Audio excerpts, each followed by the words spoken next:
a lot has been made of this tank for the Raptors, and a lot is being said about the way the Raptors are going about the tank. You know, the amount of players that they're resting for games, keeping out with supposed injuries.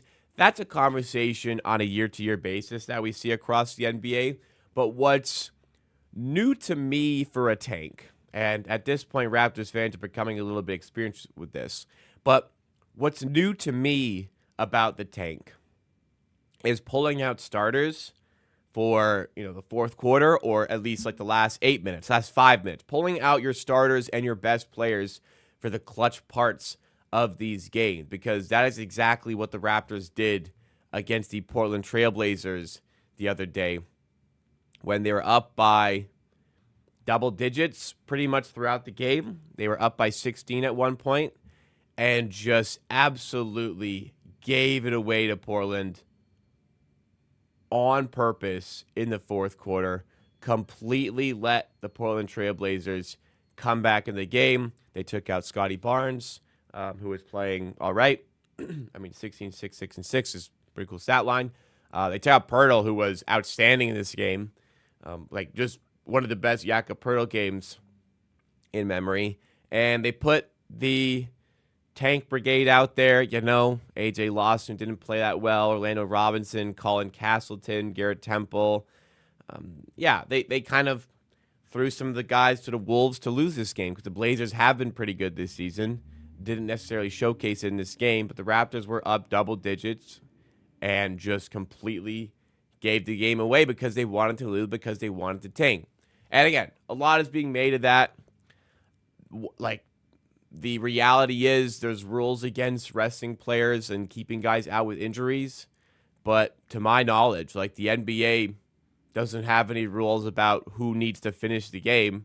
Like, you're going to make a rule about who the coach wants to have to close a game of basketball.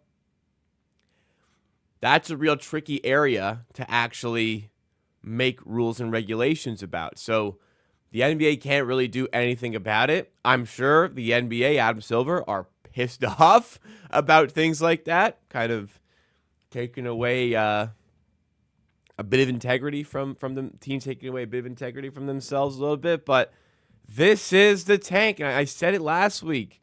Like, this is the reality of the tank, and it's very important for the Raptors to tank at this point. We've been through this. They have the easiest schedule remaining in the NBA. They have 13 games left in the season. Only 2 teams that they're playing of those 13 have an above 500 record. And it's tight standings. They are 1 game up on the Brooklyn Nets and the Philadelphia 76ers for the 5th seed in the reverse standings. They're still only like 5 games back at the Bulls. It's becoming less and less likely that they're going to catch the Bulls and make the play-in tournament, which we do not want them to make the play-in tournament. But, they win too many. It's just going to decrease their pick odds dramatically, and we can't have that. Through all this, again, there is no sense of making the play-in tournament. Like if the Raptors wanted to, they could really be pushing for the play-in tournament right now. In fact, they probably would be pushing for the play-in tournament if they really wanted to right now. Let's look at some of the games that they've played here. Like, going down to the recent games. Of the games that they've lost recently, they lost to the Bulls in overtime. Like, they lost to the Bulls. They were up big in the fourth and subbed out Pirtle to tank that game, and did successfully. Lost in overtime in the end. They would have won that game. They tried to lose 2 games to the Magic and won both anyway. So if they had tried to win, they probably also would have won. Beat the Jazz. If they wanted to beat the Wizards, I am 100% certain they would have. So they would be on 1, 2, 3, 4, 5, 6, 7, 8, 9-game win streak, because they had the Portland game and gave it away. They would have lost to the Suns probably still, but I don't know. They also beat the Suns last month. So another win against the Bulls, another win against the Wizards, another win against the Blazers. Like, we'd be right around where the Bulls are in the standings. But there's a recognition. Like, the play-in tournament, awesome. You have to win 2 games in a row in the play-in tournament. Now, granted, looking at the standings in the Eastern Conference, you might back a Raptors team that maybe even gets Brandon Ingram back. You might back a Raptors team to win in the play-in tournament. The Miami Heat have lost 8 games in a row. They suck right now. So maybe you can beat them. And in fact, the Bulls have passed them in the standings, which is crazy. The Bulls, we know we can beat them. We tried to lose to the Magic and beat them back-to-back. We can definitely beat the Magic in Orlando. And Atlanta be tough. But, yeah, there's a legitimate pathway to make the play-in tournament for this team. But what is the sense of doing that? Maybe still not making the playoffs. But even if you do make the playoffs, like a Cavaliers in the first round who have, like, destroyed us when we played them this season, like pulling up the games against Cleveland, a 30-point loss to start the year, 14-point loss here. I want to say they annihilated us here, and we made it look good late. I'm just trying to double check on where'd it go. I'm trying to double check on this box score. No, they made it worse in the fourth. Okay, I was wrong. There's another game that was like that, but I guess not against Cleveland. But they beat us by 14. And this was a close game, granted. One of these ones in Cleveland. Lost by 6, kept it close to the game, made them sweat. Then the last game, they did blow us out, 131-108. Like to go through all of that to make the play-in tournament, and then to play that in the first round. I don't think the Cavs would love to play like a healthy Raptors in the first round, but they'd win in 5, maybe 4. And that's if we have Brandon Ingram back. But each position, like people say, like, well, you know, your position, your odds for that first pick don't change very much based on your position in the standings. You may as well win these games because it's not like you're decreasing your odds for the first overall pick by that much. But, like, you also kind of are, like, just strictly looking at first overall picks. The top 3 in the reverse standings have a 14% chance at the first pick. Fourth place is 12.5. Then it's 9.8, 9.7. The Raptors are at 7.5 here. You move a couple more spots down. All of a sudden, you're talking about a 3.2% chance, which, you know, was enough for the Hawks to get the pick.